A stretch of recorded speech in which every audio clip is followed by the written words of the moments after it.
दोस्तों, आज हम सिंधु घाटी सभ्यता की आर्थिक जीवन के विषय में अध्ययन करेंगे और जानेंगे कि सिंधु घाटी सभ्यता का आर्थिक जीवन किस प्रकार का था। तो सबसे पहले हम सिंधु घाटी सभ्यता के आर्थिक जीवन को पढ़ने के लिए हम सिंधु घाटी सभ्यता के आर्थिक जीवन को निम्नलिखित आधार पर बांट कर पढ़ेंगे, क्योंकि इस आधार पर हमें पढ़ने में आसानी होगी। तो सिंधु घाटी सभ्यता के आर्थिक जीवन के अंतर्गत सबसे पहले हम कृषि को पढ़ेंगे। उसके बाद हम पशुपालन का अध्ययन करेंगे, फिर शिल्प एवं उद्योग, वाणिज्य एवं व्यापार, परिवहन, मापतोल की प्रणाली, मुद्रा व्यवस्था या विनिमय प्रणाली। उसके बाद हम नगरीकरण का अध्ययन करेंगे।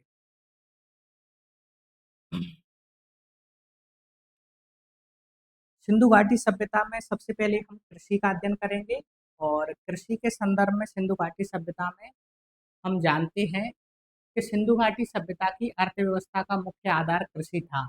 तो आपसे प्रश्न पूछा जाए कि सिंधु घाटी सभ्यता की अर्थव्यवस्था का मुख्य आधार क्या था, तो सिंधु घाटी सभ्यता की अर्थव्यवस्था का मुख्य आधार कृषि था। कृषि विकसित अवस्था में थी। विकसित अवस्था में होने के पीछे हम निम्नलिखित तर्क दे सकते हैं कि सिंधु घाटी सभ्यता के लोग जुताई से परिचित थे। जुताई के प्रमाण हमें कालीबंगा से प्राप्त होते हैं, क्योंकि कालीबंगा से हमें जुते हुए खेत का साक्ष्य प्राप्त होता है। और कालीबंगा से हमें जो खेत का साक्ष्य प्राप्त हुआ है वो इस प्रकार का जुता हुआ है। मान लीजिए खेत है,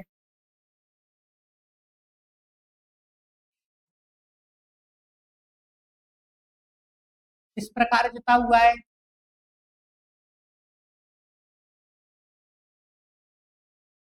और इस प्रकार भी जुता हुआ है। तो इससे पता चलता है कि सिंधु घाटी सभ्यता के लोग एक ही खेत से दो प्रकार की फसलें प्राप्त करते थे। और सिंधु घाटी सभ्यता में हमें हल्का भी साक्ष्य प्राप्त हुआ है। हल्का साक्ष्य हमें बनावली से प्राप्त हुआ है।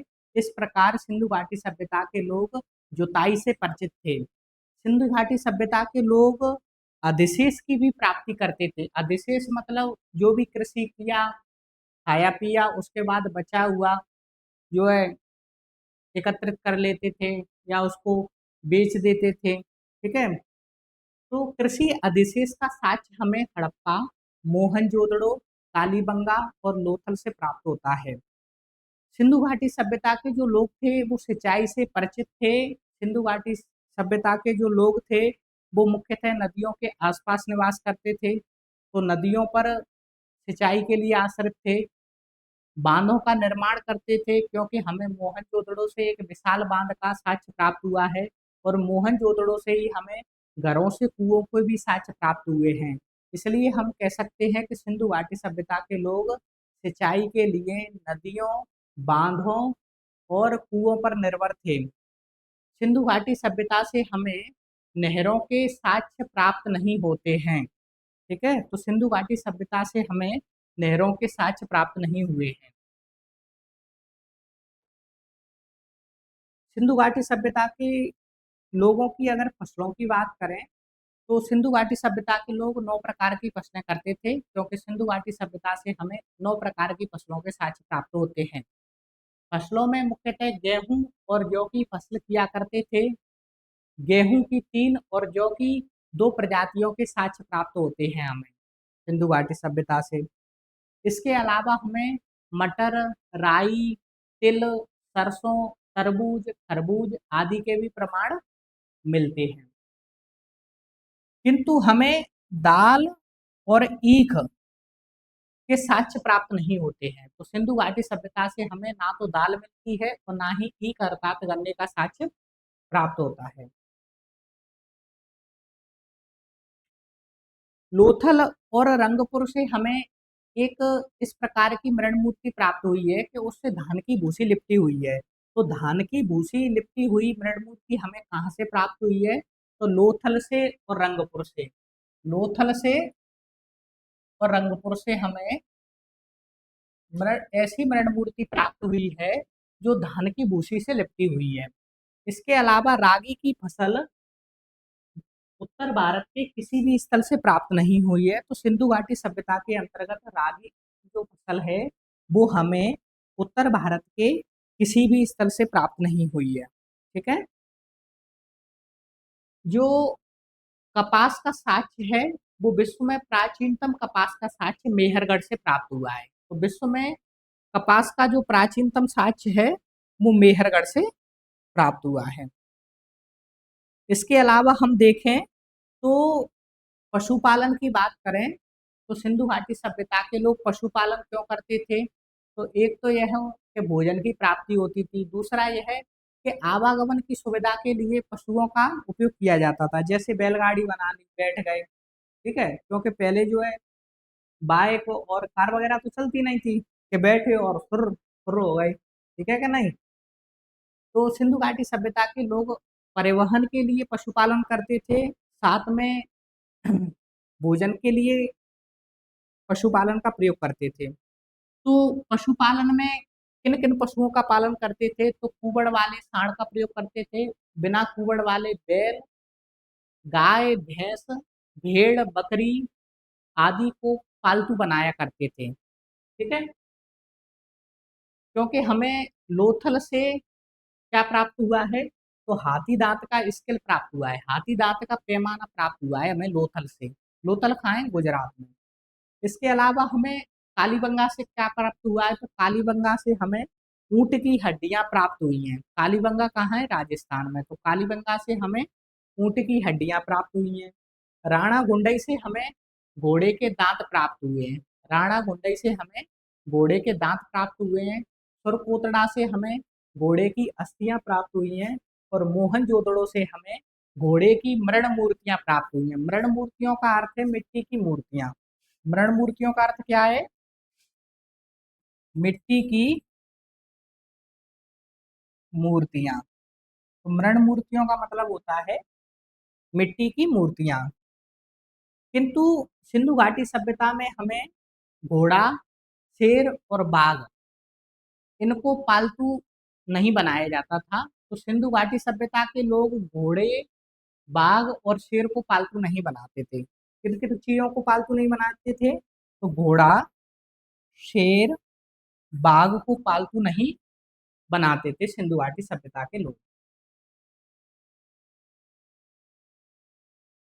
इसके बाद हम शिल्प एवं उद्योग की चर्चा करेंगे। तो शिल्प एवं उद्योग के अंतर्गत हम देखें तो लोथल और बालाकोट, लोथल और बालाकोट शीप उद्योग के लिए प्रसिद्ध था। ठीक है। शिल्प एवं उद्योग विकसित अवस्था में था। किस प्रकार हम विकसित अवस्था में कह सकते हैं? क्योंकि वस्त्र निर्माण उद्योग है सिंधु घाटी सभ्यता में, ईंट निर्माण उद्योग है, मृदभांड निर्माण उद्योग है। ठीक है कि नहीं? तो हम वस्त्र निर्माण उद्योग के अंतर्गत देखें हम तो सिंधु घाटी सभ्यता में सूती एवं ऊनी दोनों प्रकार के वस्त्रों का प्रचलन था। सूती वस्त्र का साक्ष्य हमें मोहनजोदड़ो से प्राप्त होता है। तो सूती वस्त्र का साक्ष्य हमें कहाँ से प्राप्त होता है? मोहनजोदड़ो से। एक चीज और याद रखना है कि जो वस्त्र थे वो अलंकृत एवं रंगीन वस्त्र प्राप्त पहनते थे। जो सिंधु घाटी सभ्यता के जो लोग थे वो अलंकृत यानी डिजाइन और रंगीन वस्त्र, कलरफुल वस्त्र पहनते थे। क्योंकि हमें मोहनजोदड़ो से लाल रंग का वस्त्र प्राप्त हुआ है। तो लाल रंग का वस्त्र कहाँ से प्राप्त हुआ है? तो मोहनजोदड़ो से हमें लाल रंग का वस्त्र प्राप्त हुआ है। इसके अलावा हम ईंट निर्माण की बात करें तो सिंधु घाटी सभ्यता से हमें बड़ी मात्रा में ईंटों की प्राप्ति हुई है। और सिंधु घाटी सभ्यता के जो लोग थे वो भवनों में प्राय पकी हुई ईंटों का प्रयोग करते थे। इसके अलावा मृदभांड निर्माण, मृदभांड का अर्थ क्या होता है? मिट्टी के बर्तन। मृदभांड का मतलब क्या होता है? मिट्टी के बर्तन। तो जो मिट्टी के बर्तन थे वो हाथ द्वारा बनाए जाते थे, चाक द्वारा बनाए जाते थे। और लाल एवं काले मृदभांड हमें सिंधु घाटी सभ्यता से प्राप्त होते हैं। लाल इस प्रकार के ये मिट्टी का बर्तन है कोई। ठीक है। इस पर काले रंग की आकृति उकेरी जाती थी। जो लाल मिट्टी का बर्तन हो गया, काले रंग की ऐसे आकृति उकेर दी।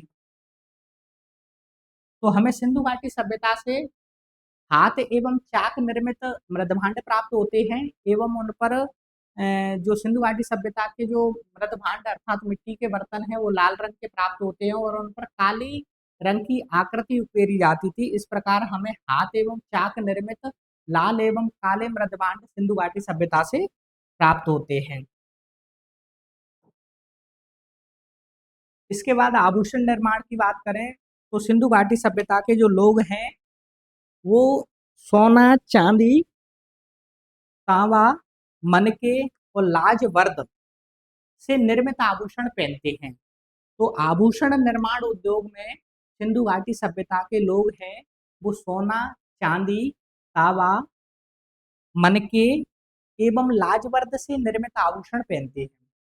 इसके अलावा हम देखें कि हड़प्पा से हमें सोने का कंगन प्राप्त हुआ है, हड़प्पा से ही हमें गले का हार प्राप्त हुआ है और मोहनजोदड़ो से हमें चांदी की चूड़ियां प्राप्त हुई हैं। ठीक है, तो हमें आभूषण निर्माण के अंतर्गत देखें तो सिंधु घाटी सभ्यता के लोग सोना, चांदी, तांबा, मनके और लाजवर्द से निर्मित आभूषण पहनते हैं। हड़प्पा से हमें सोने का कंगन प्राप्त हुआ है, हड़प्पा से ही हमें गले का हार प्राप्त हुआ है और मोहनजोदड़ो से हमें चांदी की चूड़ियां प्राप्त हुई हैं। नाव निर्माण के अंतर्गत देखें हम सिंधु घाटी सभ्यता में कि नाव का साक्ष्य किस प्रकार प्राप्त होता है हमें, तो मोहनजोदड़ो से एक मोहर प्राप्त हुई है, मतलब मोहनजोदड़ो से इस प्रकार की मोहर प्राप्त हुई है तो उस पर नाव का अंकन है। ठीक है, तो नाव अंकित मोहर प्राप्त हुई है मोहनजोदड़ो से। इसके अलावा हमें लोथल से गोदीवाड़ा का साक्ष्य प्राप्त हुआ है, बंदरगाह का साक्ष्य प्राप्त हुआ है लोथल से। ठीक है, और लोथल से ही पकी हुई मिट्टी की नाव प्राप्त हुई है। लोथल से क्या प्राप्त हुआ है, लोथल से ही हमें क्या प्राप्त हुआ है, पकी हुई मिट्टी, पकी हुई मिट्टी की नाव प्राप्त हुई है लोथल से। इसके बाद मूर्ति निर्माण की बात करें तो मूर्तियां मृण मूर्तियां हैं, प्रस्तर मूर्तियां हैं और धातु मूर्तियां हैं। तो मोहनजोदड़ो से हमें मूर्ति निर्माण के बारे में 3 स्तर मिलते हैं। 3 स्तर कौन कौन से हैं, तो मृण मूर्ति प्राप्त होती है, प्रस्तर मूर्ति प्राप्त होती है, प्रस्तर मूर्ति मतलब पत्थर की मूर्ति और मृण मूर्ति माने मिट्टी की मूर्ति। तो मृण मूर्ति अर्थात मिट्टी की मूर्ति, प्रस्तर मूर्ति अर्थात पत्थर की मूर्ति और धातु मूर्ति प्राप्त होती है। सिंधु सभ्यता के लगभग सभी स्थलों से हमें मृण मूर्ति प्राप्त होती है और सिंधु सभ्यता में जो प्रस्तर मूर्ति अर्थात पत्थर की मूर्तियां हैं वो प्राय खंडित अवस्था में प्राप्त हुई हैं और मोहनजोदड़ो से एक ऐसी मूर्ति प्राप्त हुई है जो शैलखड़ी से निर्मित है एवं ध्यान मग्न अवस्था में योगी का ऊपरी धड़ प्राप्त हुआ है। तो ध्यान मेडिटेशन, तो हमें मोहनजोदड़ो से किस प्रकार के योगी का साक्ष्य प्राप्त हुआ है, जो ध्यान मग्न है, आधी आंखें खोले हुए हैं और आधी बंद है और शॉल ओढ़े हुए है, तिब्बतिया शॉल ओढ़े हुए है। ठीक है, धातु मूर्ति के अंतर्गत हमें मोहनजोदड़ो एवं चनुदड़ो से कांसे की नग्न नर्तकी की मूर्ति प्राप्त हुई है। तो कांसे की नग्न नर्तकी की मूर्ति कहाँ से प्राप्त हुई है, तो मोहनजोदड़ो से प्राप्त हुई है और चनुदड़ो से प्राप्त हुई है। इसके बाद हम वाणिज्य व्यापार का अध्ययन करते हैं कि सिंधु घाटी सभ्यता में किस प्रकार का व्यापार था। तो व्यापार विकसित अवस्था में था, सिंधु घाटी सभ्यता का व्यापार विकसित अवस्था में था। व्यापार एक आंतरिक व्यापार और एक विदेशी व्यापार। आंतरिक व्यापार के अंतर्गत हम देखें तो जो राजस्थान में अजमेर है, अजमेर से शीशा मंगाया जाता है। ठीक है, राजस्थान के तावा से, राजस्थान के खेतड़ी से तावा है। राजस्थान जो दक्षिणी राजस्थान है और उत्तरी गुजरात है वहां से सेल खड़ी है। कर्नाटक के कोलार से सोना है और गुजरात के लोथल से कार्निलियन है। कार्निलियन क्या होता है, यह लाल रंग का पत्थर होता है। कार्निलियन लाल रंग का पत्थर। तो कार्निलियन कहाँ से प्राप्त होता था, लोथल से कार्निलियन प्राप्त होता था जो एक लाल रंग का पत्थर था आप देखते होंगे जैसे अंगूठी वगैरह होती है उसमें मोती लगा रहता है। जो लाल मोती है जो कीमती होता था वो कार्निलियन है। ठीक है। और नागेश्वर, बालाकोट और कच्छ से हमें शंख की प्राप्ति होती थी। इसके अलावा हम विदेशी व्यापार की बात करें तो सिंधु घाटी सभ्यता की जो आर्थिक समृद्धि का प्रमुख कारण है वो विदेशी व्यापार है। सिंधु घाटी सभ्यता की आर्थिक समृद्धि का कारण क्या है? तो विदेशी व्यापार है। विदेशी व्यापार के हमें पुरातात्विक साक्ष्य प्राप्त होते हैं क्योंकि सिंधु घाटी सभ्यता की जो स्थल है जैसे मोहनजोदड़ो है, लोथल है, वहां से हमें मेसोपोटामिया तथा फारस की खाड़ी की मोहर प्राप्त होती हैं। तो मेसोपोटामिया की बड़ी बेलनाकार मोहर है वो मोहनजोदड़ो से प्राप्त होती है। मेसोपोटामिया की बड़ी बेलनाकार मोहर कहाँ से प्राप्त होती है? मोहनजोदड़ो से प्राप्त होती है। और फारस की खाड़ी की छोटी बेलनाकार मोहर, फारस की खाड़ी की छोटी बेलनाकार मोहर लोथल से प्राप्त होती है। तो विदेशी व्यापार के संदर्भ में हम पुरातात्विक प्रमाण देखें तो मेसोपोटामिया की बड़ी बेलनाकार मोहर कहाँ से प्राप्त होती है? मोहनजोदड़ो से। और फारस की खाड़ी की छोटी बेलनाकार मोहर कहाँ से प्राप्त होती है? तो लोथल से प्राप्त होती है। इसी प्रकार हम विदेशी व्यापार में अभिलेखीय साक्ष्य देखें तो मेसोपोटामिया स्थित अक्काड़ के सम्राट है सारगोन के अभिलेख जो 2350 ईसा पूर्व का है उससे हमें विदेशी व्यापार की पुष्टि होती है। ठीक है। तो विदेशी व्यापार की पुष्टि हमें सारगोन अभिलेख से प्राप्त होती है जो 2350 ईसा पूर्व का है।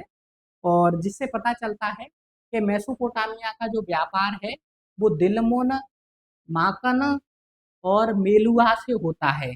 दिलमुन का मतलब है बहरीन और माकन का मतलब है मकरान अर्थात बलूचिस्तान और मेलुआ शब्द हड़प्पा सभ्यता अर्थात मोहनजोदड़ो के संदर्भ में प्रयुक्त हुआ है। तो आपसे प्रश्न पूछा जा सकता है कि मेलुआ शब्द है वो किस लिए प्रयुक्त हुआ है, किसके लिए प्रयुक्त हुआ है? तो हड़प्पा सभ्यता अर्थात मोहनजोदड़ो के लिए मेलुआ शब्द का प्रयोग हुआ है। इसके अलावा देखें हम ओमान से मोती मंगाते थे। ओमान से क्या मंगाते थे? मोती। ईरान से क्या मंगाते थे? तो चांदी मंगाते थे ईरान से। अफगानिस्तान से टिन मंगाते थे। अफगानिस्तान में ही बदक था। और सुर्तगोई से हमें लाजवर्द मणि मंगाते थे। लाजवर्द एक नीले रंग का पत्थर होता था। लाजवर्द किस रंग का पत्थर है? तो नीले रंग का पत्थर है जो एक एक बेशकीमती पत्थर है, नीले रंग का पत्थर। तो लाजवर्द क्या है? एक नीले रंग का पत्थर है। ठीक है। तो विदेशी व्यापार में हम देखें तो हड़प्पा सभ्यता से हमें विदेशों की मोहरें प्राप्त हो रही हैं जैसे मेसोपोटामिया की बड़ी बेलनाकार मोहर मोहनजोदड़ो से प्राप्त हो रही है। और फारस की खाड़ी से हमें छोटी बेलनाकार मोहर लोथल से प्राप्त हो रही है। ओमान से मोती है की प्राप्ति हो रही है। ईरान से चांदी मंगाते थे। ठीक है। और अफगानिस्तान से हम टिन और अफगानिस्तान के बदख्शां और सोतगोई से हमें लाजवर्द मणि मंगाते थे। लाजवर्द माने एक नीले रंग का पत्थर होता था। ठीक है। और सारगोन अभिलेख है। सारगोन अभिलेख 2350 ईसा पूर्व का है जो मेसोपोटामिया से प्राप्त हुआ है। इससे पता चलता है कि मेसोपोटामिया का जो व्यापार है वो दिलबन, माकन और मेलुआ से होता था। दिलबन का मतलब है बहरीन और माकन का मतलब है मकरान अर्थात बलूचिस्तान। और मेलुहा शब्द का जो प्रयोग हुआ है वो हड़प्पा सभ्यता के लिए हुआ है अर्थात मोहनजोदड़ो के लिए हुआ है। ठीक है। ऐसे ये भारत रहा, ये अपनी सिंधु घाटी सभ्यता रही। इसका व्यापार है जो मध्य एशिया और पश्चिम एशिया से होता था। ठीक है। तो इस प्रकार जो है ये मेसोपोटामिया है। ये क्या है? मेसोपोटामिया। मेसोपोटामिया। और इसी का जो दक्षिणी हिस्सा है वो सुमेरियन कहलाता है। सुमेरियन। सुमेरियन। ठीक है। जब यहाँ से कोई भी वस्तु का निर्यात किया जाता था मेसोपोटामिया के लिए तो इसी के बीच में दिलबन और माकन पड़ते थे। ठीक है, तो यहाँ से जो भी कोई वस्तुओं का निर्यात किया जाता था, मान लीजिए यहाँ से नाव गई यहाँ के लिए, तो दिलबन माने बहरीन में स्टॉपेज होता है, और मकरान अर्थात बलूचिस्तान में स्टॉपेज होता था। तो इस प्रकार सिंधु घाटी सभ्यता का व्यापार था। और सिंधु आपसे पूछा जाए कि सिंधु घाटी सभ्यता की जो अर्थव्यवस्था, जो आर्थिक समृद्धि है, आर्थिक समृद्धि का सबसे प्रमुख कारण है वो विदेशी व्यापार है। इसके बाद परिवहन की बात करें सिंधु घाटी सभ्यता में, तो स्थल परिवहन है और जल परिवहन है। स्थल परिवहन के अंतर्गत हम बैलगाड़ी और इक्का गाड़ी को रखेंगे। और बैलगाड़ी परिवहन का माध्यम थी, और इक्का गाड़ी, इक्का गाड़ी हमें हड़प्पा और चनूदड़ों से कांसे की इक्का गाड़ी प्राप्त हुई है। तो कहाँ से प्राप्त हुई है इक्का गाड़ी? हड़प्पा से, और चनूदड़ों से हमें इक्का गाड़ी प्राप्त हुई है। जल परिवहन के अंतर्गत हमें नाव का साक्ष्य प्राप्त हुआ है हड़प्पा सभ्यता से। और मोहनजोदड़ो से हमें एक ऐसी मोहर प्राप्त हुई है जिस पर नाव का अंकन है।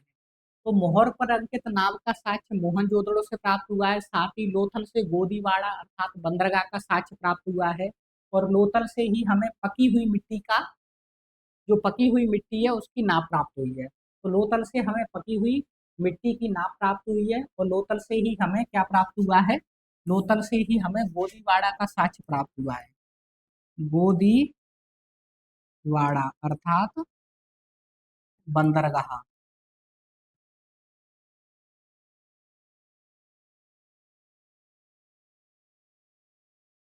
इसके बाद मापतोल के पैमान की बात करेंगे, तो सिंधु घाटी सभ्यता में प्रमाणिक मापतोल के पैमाने थे। जैसे लोथल से हमें हाथी दांत का स्केल प्राप्त हुआ है, लोथल से क्या प्राप्त हुआ है? हाथी दांत का स्केल प्राप्त हुआ है। वहीं मोहनजोदड़ो से हमें सीप का बांट प्राप्त हुआ है। तो मोहनजोदड़ो से क्या प्राप्त हुआ है? सीप का बांट प्राप्त हुआ है। लोथल से हमें हाथी दांत का स्केल प्राप्त हुआ है, हाथी दांत का स्केल प्राप्त हुआ है। और वस्तुओं को गिनने के लिए 16 के गुणज का उपयोग किया जाता था। तो सिंधु घाटी सभ्यता में वस्तुओं को गिनने के लिए 16 के गुणज का प्रयोग किया जाता था। इसके बाद हम विनिमय प्रणाली की बात करें, सिंधु घाटी सभ्यता में विनिमय प्रणाली किस प्रकार की थी? तो सिंधु घाटी सभ्यता में हमें मुद्रा के साक्ष्य प्राप्त नहीं होते। तो इस आधार पर हम कह सकते हैं कि सिंधु घाटी सभ्यता में वस्तु विनिमय प्रणाली रही होगी। तो सिंधु घाटी सभ्यता में की जो विनिमय प्रणाली है वो मुख्यतः वस्तु विनिमय प्रणाली है। किंतु हमें सिंधु घाटी सभ्यता के अधिकतर स्थलों से क्या प्राप्त हुआ है? तो मोहरें प्राप्त हुई। तो अत्यधिक संख्या में मोहरें प्राप्त होने के कारण इतिहासकारों ने ऐसा भी अनुमान लगाया है कि एक छोटे पैमाने कम स्तर पर मुद्रा के रूप में मोहरों का भी प्रयोग होता था। इस प्रकार हम कह सकते हैं कि सिंधु घाटी सभ्यता के जो लोग थे वो वस्तु विनिमय प्रणाली पर आधारित थे, वस्तुओं का विनिमय करते थे। अर्थात आज भी हम देखते हैं कि गांव में जो बेचने वाले आते हैं, सब्जी बेचने वाले आते हैं, वो किस प्रकार की आवाज लगाते हैं? तो जैसे आवाज लगाते हैं, ले लो लौकी, गेहूं से बरोबर, बाजरा से आदि आदि, वो क्या है? एक वस्तु विनिमय प्रणाली है। मान लीजिए आप हैं, आपके पास गेहूं है, उसके पास तोरई है या लौकी है, तो आपने गेहूं दिया, उससे तोरई ले ली। ठीक है। इसके बाद नगरीकरण की बात करें हम, तो सिंधु घाटी सभ्यता की जो उन्नत कृषि है, उन्नत पशुपालन है और उन्नत वाणिज्य व्यापार है, इसी आधार पर हम सिंधु घाटी सभ्यता के नगरीकरण को परिभाषित करते हैं कि सिंधु घाटी सभ्यता का नगरीकरण के आधार देखें तो कृषि है, पशुपालन है और उन्नत विदेशी व्यापार है नगरीकरण का मुख्य आधार। ठीक है। आज हमने सिंधु घाटी सभ्यता का आर्थिक जीवन पढ़ा है, और कल हम मिलते हैं अगली क्लास में। धन्यवाद।